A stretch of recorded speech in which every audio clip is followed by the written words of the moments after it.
Good evening, everyone, and welcome to the Brian Crombie Radio Hour on Saga 960. A gentleman that I'm very impressed with, a Canadian that's at Harvard in something called the Harvard Growth Lab, who I've interviewed before about his book that's really quite interesting. We'll talk about that a little bit.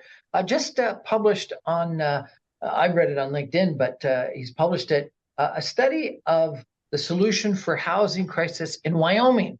In Wyoming. And I think it's got the same problems almost as we have here in Ontario. And so I thought I'd reach out to him and find out what's going on. Eric Protzer, how are you? I'm great, thanks. Thanks so much for having me back on the show, Brian. My pleasure. So tell me, what's wrong with housing? And before we got started, you were saying this isn't just a Wyoming problem. This is a problem everywhere. Yeah, well, it's not necessarily everywhere in the world, but specifically in English-speaking countries. It is quite well established that English-speaking countries that use a common law system have systematically more unaffordable housing than other high-income countries. And there are very interesting reasons why related to overregulation, but it's quite ubiquitous. Overregulation. So is it just because we people that speak English want to overregulate or something? Well, it's a consequence of the common law system. It's not necessarily the language itself, but it's that the common law system, while it works very well in many regards, when it comes to housing, it gives lots of people lots of opportunities to obstruct individual housing processes. So it's NIMBYism in action. It just gives people the ability to veto projects that they don't like, and it results in less housing being built than would be economically efficient. So you're saying in civil law or French-speaking countries or something like this, we don't have NIMBYism? Well, there might be the impetus, people might want that, but in practice, in the laws of virtually every other high-income country, there isn't nearly the same amount of opportunity for NIMBYism as you have in common law countries. And you can see that play out in the data. For many decades, other high-income countries have built much more housing than English-speaking common law countries. And in turn with that, after the advent of the global financial crisis, house prices have skyrocketed in English-speaking common law countries, including Canada, in a way that they have not in other high-income countries. That's fascinating. What an incredibly interesting conclusion you've come to. And so you think that this overregulation comes back to common law and the ability for people to oppose. Yeah, so it's the heart of it is that there are all these opportunities to, like I said, obstruct individual housing approvals. It's the sense that you can't do anything on your land that might affect my land, even though your land is not my property. And so people have different opportunities through things like protest petitions in the United States and some other places, and also public hearings. Those are a very common feature of the housing approval process in common law countries that allow people to halt development, and it creates a huge undersupply of housing. Now, you've recently done a study in Wyoming. What were the findings that you came up with in Wyoming? Well, what's happened in Wyoming is in many respects the same as what has happened in Canada and other English-speaking countries. It's that for a very long time, there have been laws that restrict the ability of private sector developers to build enough housing.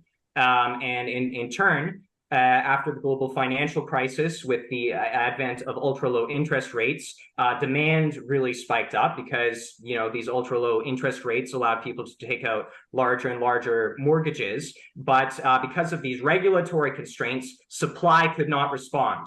And so instead of supply rising to meet that demand, you got demand rising, but supply not rising. And so you have people fighting over a small pool of housing, and prices go up and up and up.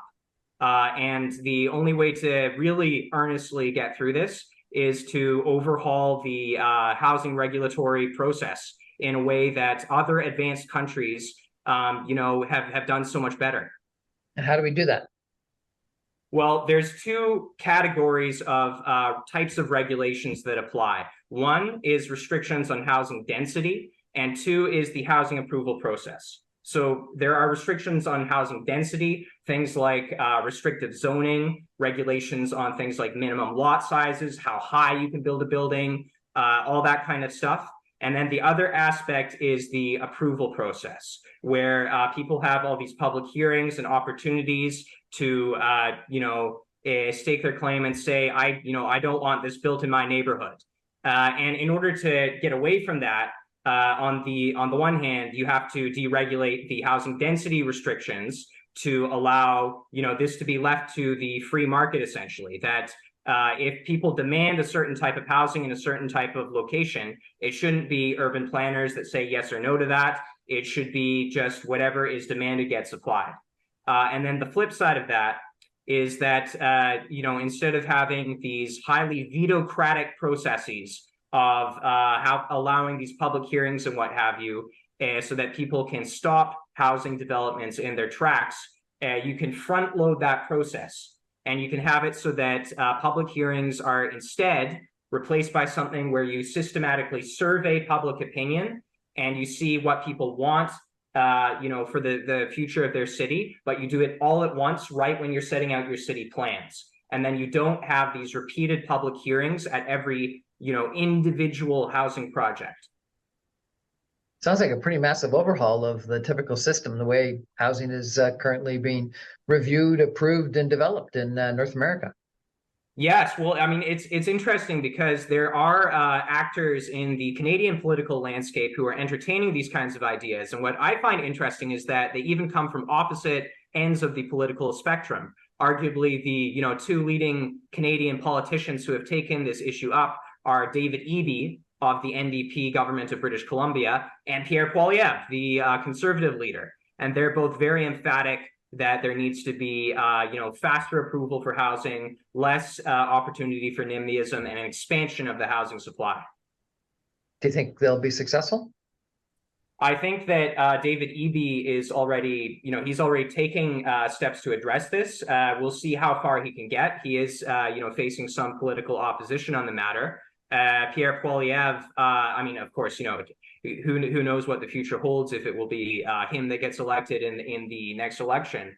But certainly, I would, applaud these Canadian politicians for taking the housing issue seriously, because it is such a major constraint to Canadian economic growth and Canadian social mobility. Doug Ford, the Premier of Ontario, has taken major steps as well to decrease regulation and increase the approval, decrease the approval time frame, et cetera. And one of the biggest criticisms is that it takes longer to actually get a housing project approved than it does to build it. Yes, yeah, that's a major problem, and that's where these things like having the public hearings that can take a very long time and derail a project halfway through it. Those are an issue. Another issue is that having these approvals done at the municipal level as opposed to the provincial level can take up a lot of bureaucratic time, a lot of bureaucratic delays if you just have the local offices doing something, as opposed to the provincial office. And that's something actually that Eby has looked at doing and is implementing, is having these approvals done provincially as opposed to just locally. And there's a lot of criticism in Ontario to things called ministerial zoning orders, which are effectively what you're saying is the province making the decision and overriding what the local town council maybe or city council may be interested in. Anyway, we're going to take a break for some messages and be back with Eric Protzer. In just 2 minutes, we're going to talk a little bit more about this affordability crisis that he says is in all English language common law countries, not just here in Ontario that we thought is suffering so extreme from this housing crisis, and a little bit about some of the solutions and some of the negatives to what he's suggesting. Stay with us, everyone. We'll be back in 2 minutes.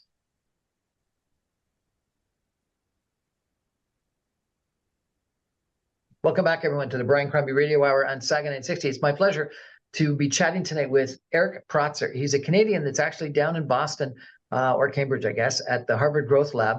He's written a book, a fascinating book called Reclaiming Populism that I've read. I enjoyed it. We've done an interview previously on it, and it really is a fascinating critique of populism and how the center should be reclaiming populism. And I commend it to your reading. I presume it's available on Amazon and wherever good books are sold. That's correct. And co-authored by a gentleman from Vancouver Island, I understand. Yes, Paul Somerville, my esteemed co-author. Yes. Excellent. He ran for something that I was quite supportive of in the past, and I really liked a lot of his different policy recommendations. But I think he's out of politics right now, is he not? That's right. He's not in politics at the moment. No. So we're talking about housing approval process, and you're saying that NIMBYism and common law is the problem. So just let me challenge you in a couple of ways and see what your responses are.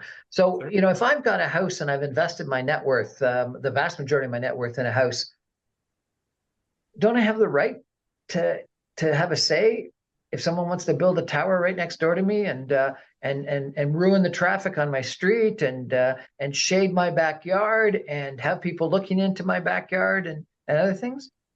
Well, I would disagree, and I think that dichotomy, or rather that difference of views, is really at the heart of what makes housing so unaffordable in common law systems. Because the common presupposition in common law systems is exactly as you said, Brian. It's that, you know, if you have a piece of property, people can't do things next to it that are going to ruin your property value. But the thing that people don't necessarily realize is that when you buy a house, what you're doing is you are buying the property itself, you're buying the land and the structures, and you're not actually buying what's around you. You're taking out kind of like an option on what's around you, and you don't own that for sure.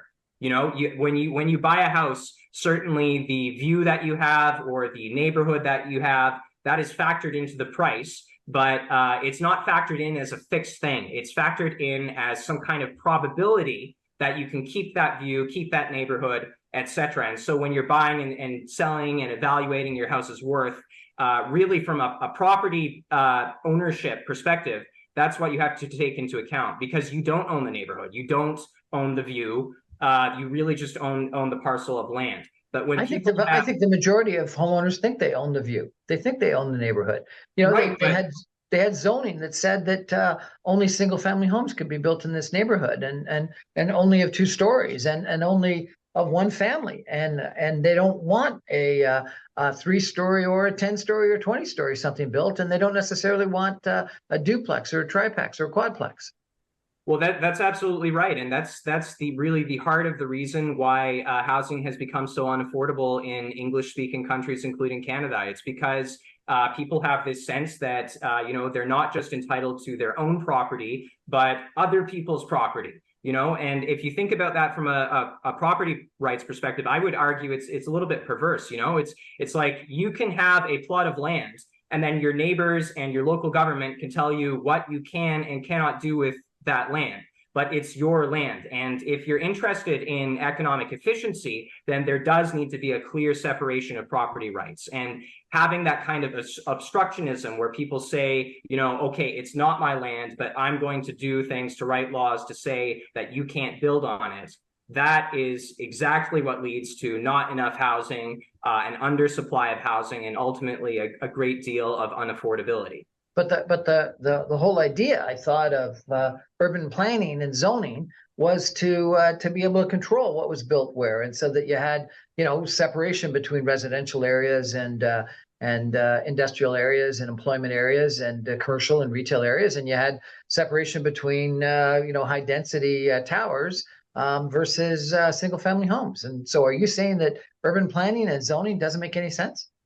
Well, it's interesting you raise this point. So, I mean, the origin of urban planning comes from the 19th century when, you know, factories were sprouting up, and you know, people were starting to notice that you could have adverse health effects if you live next to a large industrial site. And so, not unthinkably, people came up with zoning, particularly in some European countries, you know, Germany and Britain especially, to separate where people could have industrial sites and where people could have housing. And from there on, people started to add more and more and more conditions about, okay, well, you've got to build this there, et cetera, et cetera, et cetera. But really, you know, if you think about this again from an economic efficiency perspective, As long as there's not a safety issue, it should really, if you want it to be economically efficient, it's got to be up to supply and demand.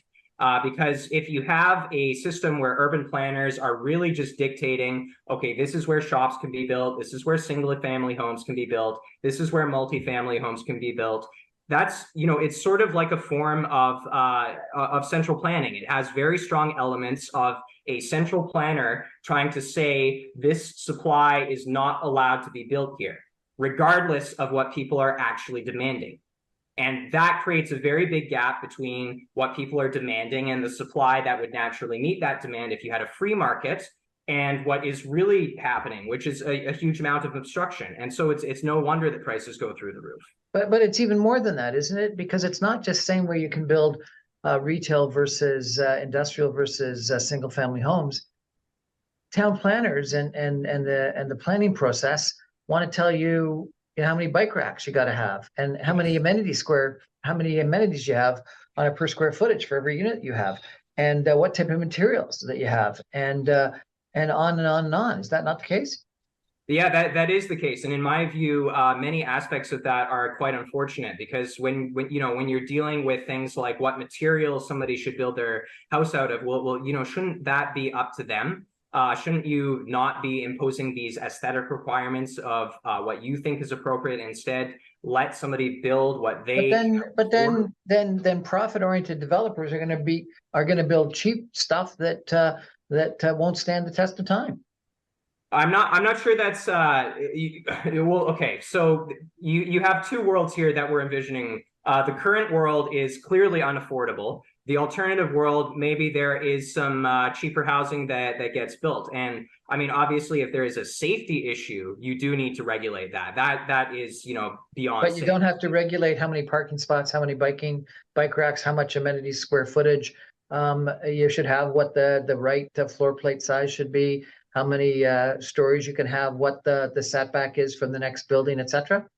I think very much of that can be realistically done away with. Yes, there's actually a really good book on this topic that your listeners might enjoy. It's called Order Without Design, and it explores all of this. How a lot of these regulations are essentially just in place because somebody is assuming what people should demand, instead of recognizing that people have their own demand and that the market should be able to work in order to supply whatever people are demanding. So, when it comes to things like parking spaces and material requirements and aesthetic requirements and building heights and building density, that all should really be left to the market. So in the city of Toronto, they have this teepee attitude that the highest building should be on Yonge Street, 190 stories, whatever, and then it should come down on both sides. And so therefore, as you get block by block further away from Yonge Street, you're going to have lower amount of height allowed.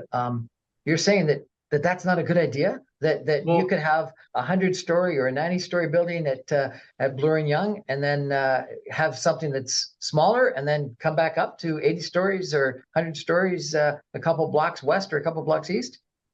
Well, I don't see any reason why you would necessarily want to impose that. I mean, if there's a safety requirement, like you've got an airport or something like that, that might make sense. If there's a really historic building and just in the immediate vicinity of that, you want to restrict building heights because it's so significant, like you've got the Eiffel Tower or something, maybe that makes sense. But otherwise, why are you imposing that requirement?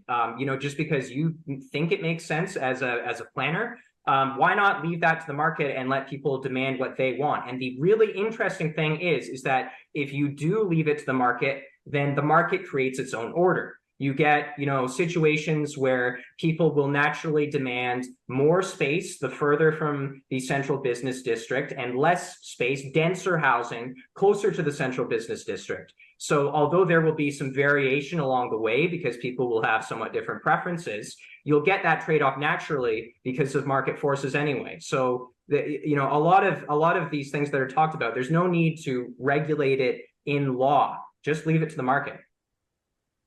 It's fascinating having this discussion. Jane Jacobs is probably the writer and urban thinker that most urban planners quote more often than anyone else, and aspire to and want to emulate. But she actually didn't believe in zoning. And she argued for the organic growth of communities and thought that the organically grown community ended up being more authentic and more real and better to live in.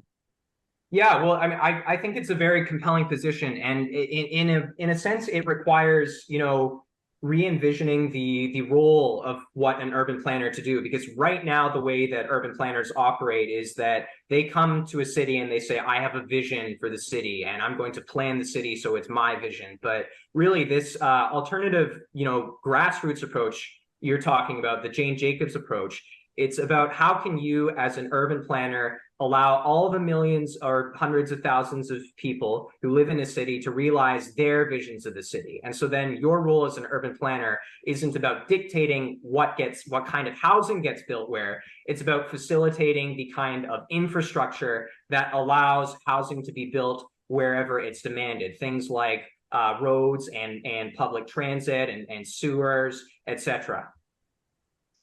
This is a pretty radical, different point of view that you're espousing tonight. Are you a libertarian? I'm not a libertarian, actually, and it's funny you say this, but I would note that it's really just English-speaking countries that are really bad at this. It's not actually a radical point of view. Most European countries and a lot of the high-income Asian countries, they are much better at this. They are much better at building housing. They build more housing and they have more affordable housing as a consequence because they're not so restrictive on all of these issues that we're talking about. For example, Japan. I find Japan a fascinating country to look at when it comes to housing. They only have 13 zones in the entire country when it comes to zoning. And they're generally much more flexible than in the North American system, for example. So there are ways to do this that are not radical. It's not some radical libertarian thing. It's that there are other high-income countries that are, our peers that just happen to be much better than us on this issue. What's the response from government officials or urban planners when you present this? So far, honestly, in my work, it's been pretty positive. I think people recognize that there is a problem that has been growing for a number of years now, and urban planners, when I talk to them, a lot of them say, yeah, you know what? It's about time. We need to be starting to rethink this because the current system of overregulation and over-specifying what gets built where, it's not working, and it does need to be more market efficient. Have you seen it work well somewhere other than in an English-speaking common law place? For an example, Houston is often referred to as a jurisdiction that has less, if not no regulations. And then the criticism is that all you get is cheap single-family homes built out as far as the eye can see. Well, so I would say that Houston is a great example, actually. Houston, in fact, does not have any zoning. It has some other laws that specify a little bit, some restrictions on what kind of things can be built, but it doesn't have any zoning at all. And the result is certainly not, chaos. It's that there is demand and supply, and generally speaking, what people demand gets built. And if people say that they have a certain, aesthetic preference, that they don't like all these single family homes, well, I don't know, you can choose to live somewhere else. But as far as a functional, affordable housing market goes, it's working much better than a lot of other places in the English-speaking world. Probably the most direct juxtaposition would be to compare Houston to San Francisco, where San Francisco is incredibly unaffordable, has some of the most restrictive covenants on housing in the entire English-speaking world. And as a consequence, it does have some problems, unfortunately, with urban decay. And there's been a flow out of the Bay Area and into the Houston area of talent and investment and what have you, in part because of the differences in housing affordability. So Houston is 22% cheaper for a comparable home than Toronto. Yeah. I mean, wouldn't that be a nice thing if homes in Toronto were 22% cheaper? That's incredible. And so you think that their system is a better system? I do, and it's not just Houston, of course. Like I said, it's that all these other high income countries, and they range across. I mean, you're talking about all the continental European countries, places like France and Germany, the Netherlands, even, and then places as different as Japan. They do so much better on this issue because they have some recognition that if you have looser rules where it's more up to market forces, then you get a more efficient outcome. And in many senses, it's a little bit stunning, in fact, that it's English speaking countries that have this system of overregulation, because it is a little bit akin to central planning. It is a little bit akin to a planner, literally a planner, saying this is what is allowed and what isn't allowed where.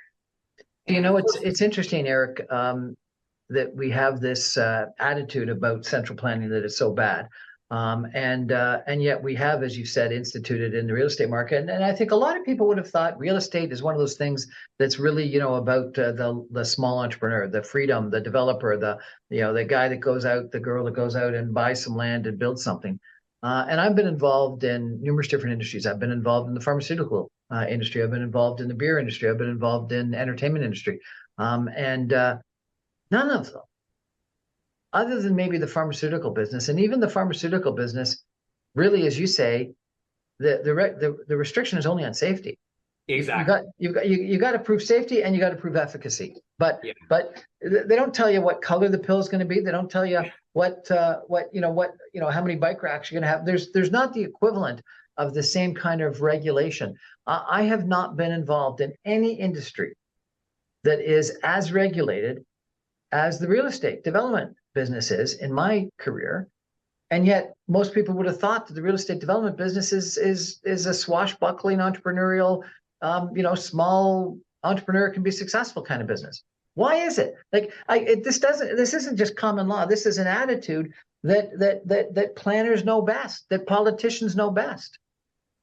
Yeah, you're absolutely right. I mean, I think what has unfortunately happened is that this sort of stuff has just accumulated over time without the public really becoming aware of this, because it hasn't necessarily been pushed to the breaking point before. But what has happened in the last 20 years is that there have been ultra low interest rates that have elevated demand. And that has really separated the wheat from the chaff in terms of which countries can build enough housing to meet that demand and which cannot.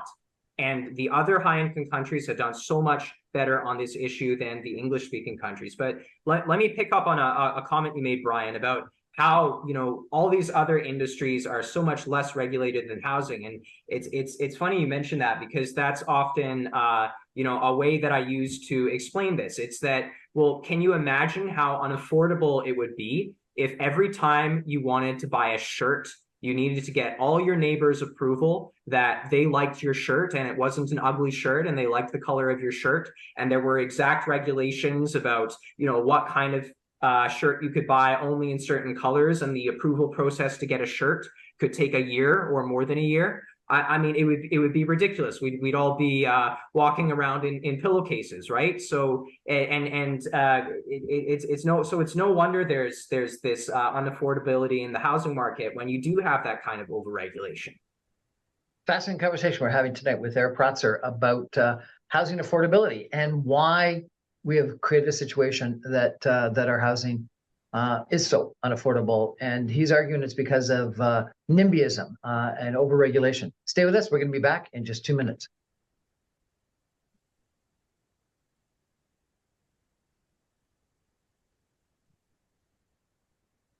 Welcome back, everyone, to the Brian Crombie Radio Hour on Saga 960. I'm having fun challenging Eric Protzer, a really smart young Canadian that works down at Harvard University in something called the Harvard Growth Lab, has written a fascinating book on reclaiming populism and is now trying to shake up the real estate and government world by doing a study that suggests that housing affordability is primarily the cause of English-speaking common law countries and NIMBYism and overregulation. Fascinating agreement. Eric, what are the implications of this? Some people think that if you were a young person in Toronto today, you've got no hope in heck ever being able to afford a down payment on a house, let alone an actual house. We're going to have the Manhattanization of Toronto, where unless you're upper middle class, you can't afford to buy a house. And the clerical workers, the restaurant workers, the firemen, the policemen are all going to have to live, half an hour outside of town and commute in. What's the implication of this level of housing inaffordability? Yeah, well, you're absolutely right, Brian. And this is partly why I'm so keen to ring the alarm bells on this. It's because, it's not just that housing is sort of a nice thing to have, that, you can have your yard and your picket fence and you can raise your family and everything like that. It's that I honestly think that the unaffordability of housing in Canada is one of the top threats to our world-leading social mobility. And that in turn has huge implications for the political stability and social fabric of Canada. And it's exactly as you're saying, if you know young folks who are in Toronto or Vancouver, especially those two cities, but even other cities in Canada, it's becoming increasingly impossible to afford a house. You need to, save for a ridiculous amount of years to get a down payment, and then the mortgage payments are through the roof. And, the consequence is that a lot of young people, and this is really important, can't really afford to live in a city. That is critical because there is so much evidence that cities are the engines of the economy. They're the engines of good jobs, of getting lots of people with different skills in the same place together so they can do creative things. There's all kinds of evidence that even if you have a sort of, regular middle class job, that in a city, you'll be able to get a higher wage because you can combine your talents with these other talented people. And so the consequence of the housing unaffordability crisis is that it is cutting young people off from economic opportunity in Canada. And that is a very dangerous thing. If you have an entire generation of people who are growing up who have a limited access to economic opportunity because of these mistakes in overregulation, it's no wonder that there is rising political anger, quite honestly, among young people. And hence, you see the increasing appeal of people like Pierre Poilievre and maybe even people that would be not just sort of populist lights like he is, but eventually considerably more populist. So the housing unaffordability crisis, really, it's something that is threatening economic opportunity in Canada. It's threatening the social fabric of the country. You can imagine that young people could eventually say, we don't have enough housing. We've got to, say, shut down immigration or something like that, something awful like that. It's something that really is a threat to the future direction of the country, and political leaders need to take it seriously.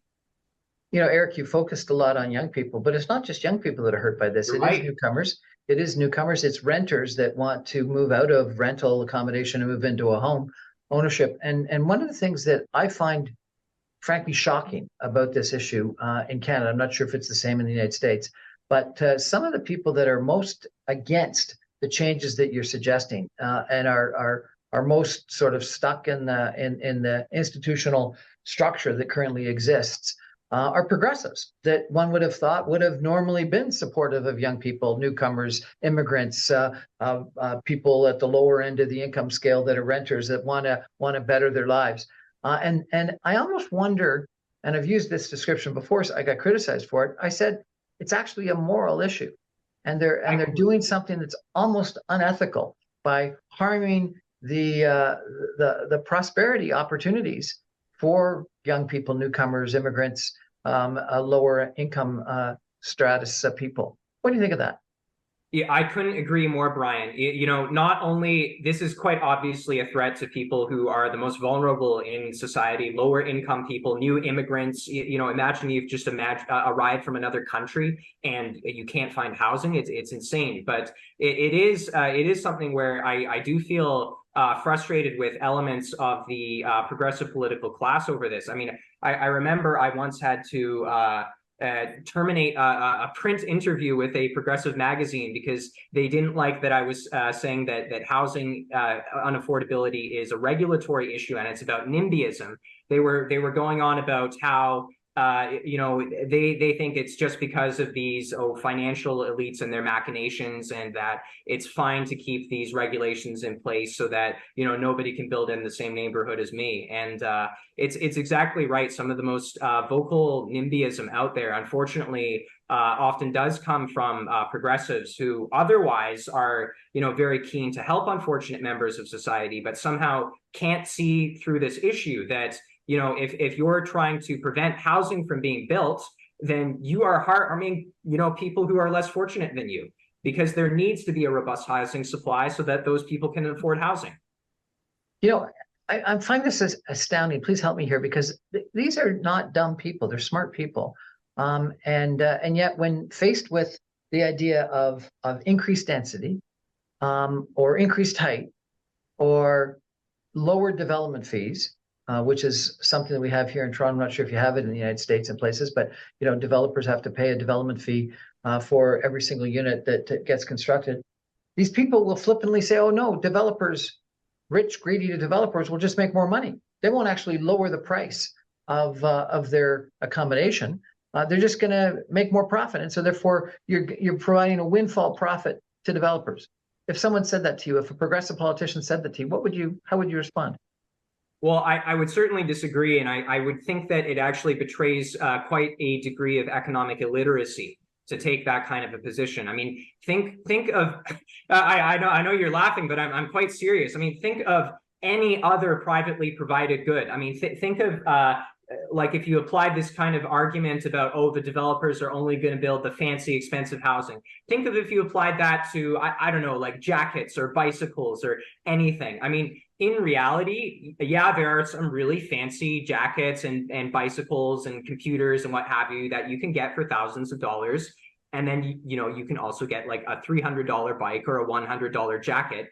And it's because in a free market, the supply will match demands at all kinds of different levels. They won't just match the fancy high-end stuff because there are large margins to be had there. They'll also build stuff to supply the lower end of the market, where maybe people don't want something that is as high-end or as fancy, but there's a lot of just regular people who need, say, housing or a bike or a jacket or something like that. And that's exactly what happens. And so if you were to allow a free market to pursue that, you would get considerably more affordable housing. And the proof is that there are other high-income countries that do this. It's that all the other high-income, non-English speaking countries do this so much better.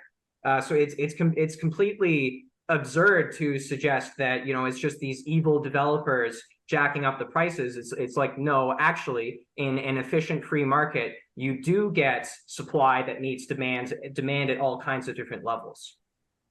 So how are you going to persuade these progressive politicians that are having economic illiteracy, according to you, and not recognizing that they're actually harming the people that they usually want to help, the disenfranchised, the lower on the income scale, the newcomer, and the young people? Yeah, well, it's I know I've just really lashed out at some of the economic illiteracy, which is real among this just suspicion of markets, but at the same time, there are honestly other examples of progressives who are on top of this. And so I think the way you persuade people, if you just say, okay, you're wrong, that's not going to get them over that hill. You need to be able to point to somebody on their team who is doing this right. And so, honestly, I would really applaud David Eby's efforts in British Columbia to build more housing, expand the housing supply, limit the amount of regulation that prevents what can be built where. That's a really great example of a progressive guy who gets this. And so I would point toward an example like that, especially in the Canadian. Is he going to be successful? Because, as you point that out, the city of Nanaimo, the city of Victoria, the city of Langford have all elected councils that are the opposite. They're progressive councils, but they're very anti-development. So he's going to be fighting people that are in his own political stripe that are recently elected to control councils and mayorships that are of a very different attitude. No, you're right. You're right. I think, the best thing you can do is, you can say, hey, there's somebody on your team who thinks this is a good idea, and then just carefully walk people through the evidence. Because quite honestly, This stuff is complicated. There's a lot of data, a lot of economic theory that underpins this kind of stuff. And if you haven't seen all the detailed evidence before, then maybe you don't understand what's really happening. But there is just a mountain of evidence that points at what the answer is, and there are people in the progressive wing who get this. So I think that would be the best approach. I don't think you're going to get 100% success rate with that. That being said, I think that's still a very difficult issue. Eric, what do you think is going to happen if young people under the age of 40 start to realize that the American dream, the Canadian dream of home ownership has been taken away from them, and that they're never going to be able to afford a down payment? I think the statistic in Canada right now, in Toronto right now, is that you got to save for 24 years before you can actually afford a down payment on a home. And if that opportunity is taken away, what do you think is going to happen? Anything? Yeah, I mean, no, obviously, I do think something is going to happen. This book I wrote, Reclaiming Populism, it's all about the link between when social mobility goes low, populism goes up. So if you do have this obstruction of the housing market, so that people cannot afford a house, and they cannot especially afford a house in a city where there's economic opportunity, then you're going to have an entire generation of disenfranchised people. And it won't just be the young people, it'll be new immigrants as well. You'll have a broad coalition of people who are angry at the system, and for a good reason. So I think that if this doesn't get fixed, then it potentially could derail Canada's social mobility and political stability. It could create a large amount of political anger, and it could lead to a future of populist politics. Fascinating. We're going to take a break and come back with some concluding comments from Eric Protzer on housing inaffordability in 2 minutes. Stay with us, everybody.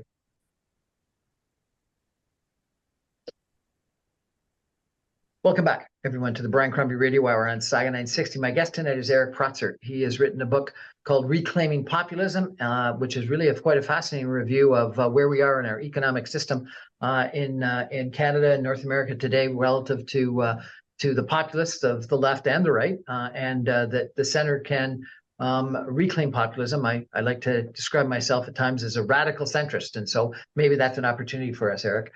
And also has recently wrote a report on Wyoming and why they don't have affordable housing, and he's expanded that by saying it's a problem that all English-speaking common law countries have, which I think is fascinating, and primarily because of NIMBYism and overregulation. Eric, I had a very smart urban planner on my show, and he said the problem is our governance structure. And it's because ward councillors in the Greater Toronto Area typically are elected by a local community, and they run it sort of like a fiefdom, and they make the decisions that influence the planning departments, and so therefore they're elected by, and so they're very dependent on what the squeaky wheel electorate says, and typically, particularly in municipal elections, voter turnout is low. The people that vote look a lot more like me than you. They're white rather than necessarily some of the newcomers that have come to the country. They're homeowners rather than renters and other things. And they vote for everything that you've described as a negative, the NIMBYism, et cetera. And he said if people weren't elected from a local ward, but were elected from a city at large, everything would change, because then they'd be making decisions not on what's best for Port Credit or the beaches, but they'd be making decisions on what's best for the Greater Toronto Area, or at least Toronto. And they wouldn't just be making decisions for the current homeowners, but they'd arguably making decisions for the future homeowners as well. And he was suggesting, therefore, our system of electing local councillors, ward councillors, is the problem. What do you think? Well, I think that's an interesting insight that your urban planner has, and I think in a sense he's right that the part of the problem stems from having the people who are making these housing laws and these housing regulations being elected by a very geographically narrow base. But I would go even further than saying have it the city ward, what I would say is that, you know, you can keep your local city council and what have you, but don't have them be the ones who write housing regulations. Have that done only at, say, the provincial or the federal level, which is an approach that is much more common in other high-income countries. I mentioned earlier in the show, for example, that Japan has only 13 zones in the entire country, and those are all set nationally. And what that does is exactly the mechanism that you're talking about, Brian, to get past this. It's that once you have the the voter base that is making decisions on these, once they're part of a much broader base than simply a very local geographic narrow area, they start to make decisions that are really more about the common people, the common good. So I think that That's interesting because if anything, what we've had is a trend toward separation and smaller political units. And what you're arguing for is the bigger political unit makes the better decision. Well, at least when it comes to housing, regulations specifically, I think there is evidence that is better done when it is at the, say, provincial or, state in the US would be the equivalent, or at the national level. I hate to ask this question. I apologize for interrupting. I hate to ask this question because I think government is the problem, has created the problem here. But can government intervene and solve the problem if it's created the problem? Well, I think that the government has to be very careful about the way that it does intervene in housing, because there are certain types of interventions that are effective, and there are really good reasons founded in economic theory why they're effective. And then there are certain types of interventions that are not effective and that are actually really bad and make housing less affordable. So, an example, I'll start with the negative so you can see why the positive works better. An example of what to my mind is a really bad form of government intervention is to require developers, when they're building, say, a set of houses or a set of apartments, that a certain set of those houses or apartments need to be rented out or sold at below market rates. And, from the government perspective, the naive perspective is that you're saying, okay, well, we're going to make those affordable to more regular people. But you've really got to think about who is paying for that and what incentive does that impose upon developers. Because what you're doing is you're saying developers have to bear the entire cost of the difference between the below market rate and the market rate, and that makes the entire project less affordable for them, and it incentivizes developers ultimately to build less housing. And as a consequence, you get less of a housing supply, and the overall market thus has less housing in it, and it becomes more unaffordable. So that's an example. I agree with what your conclusion is, but I actually disagree with one of the points you made, because it's not the developers that pay for that below market housing, for that inclusionary zoning. It's the balance of the homes that pay for that. What they do, the developers make the same amount of money that they would have made it otherwise. What they do is they just pass on that cost to the other home buyers, and so therefore the less number of homes is because the price point's gone up, and so therefore really what this is, again, is inclusionary zoning. That below market housing is paid for not by society, not by the developers, but by the newcomers that are the people that are newly buying those new units. And so therefore, really what we're doing is we're having a tax that should be paid by society in general to provide a social good that's paid for by young people, newcomers, and renters that want to move up, making it less affordable, meaning less of them are going to, by definition, as you say, be able to afford that opportunity to have that lifestyle that they want. Makes no sense. I think actually what we've just said is very similar. We're just emphasizing slightly different points. We're both emphasizing this drives up costs for developers, and then it gets passed on to consumers. That's entirely right. So, you've also elucidated what the better approach would be, if you are going to intervene in this at all with government money, and it would be to simply subsidize people's housing whatever they choose. So if you've got, a certain low income segment of a city and you've got as a city some budget, then you can, provide some amount of money to, say, low income families that can be directly applied to whatever housing they want to buy. That being said, you have to do that in an environment where the housing supply is responsive to demand. If you do that in an environment where it's still unresponsive, you're just adding more demand, you're just adding more fuel to the fire. So you've got to first fix all the zoning and regulatory problems, and then you can think about these kind of solutions where you're saying, I can subsidize housing for these individuals a little bit. So Eric, Toronto just elected a new mayor. If you were that new mayor, what would you do?